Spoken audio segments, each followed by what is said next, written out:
In 1190, during the Crusades of the Holy Lands, a group of German knights created an organization called the Teutonic Order.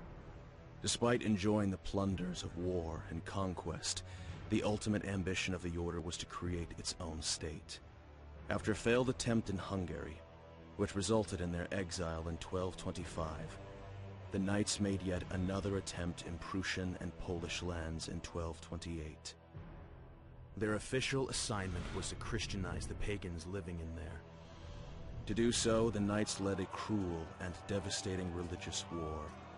Those who resisted were murdered, and their families forced into slavery. This was all done with the willing consent and knowledge of the Pope and the Emperor himself. At the age of 15, I became a victim of the Order's quest for a sovereign nation.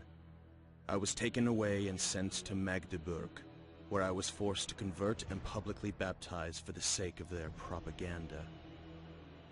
Over the following years, I took lessons in Latin, German, and in the art of warfare.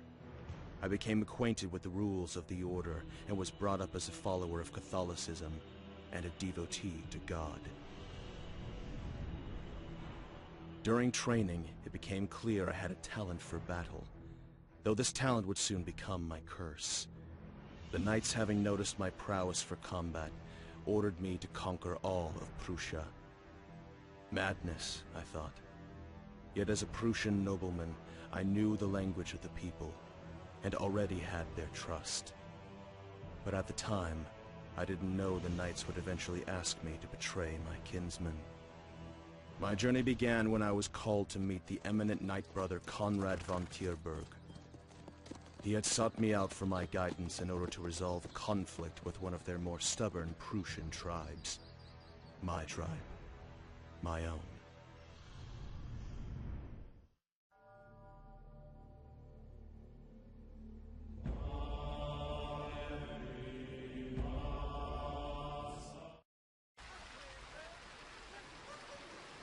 Okarvis. The last time I was here, I was 15 years old.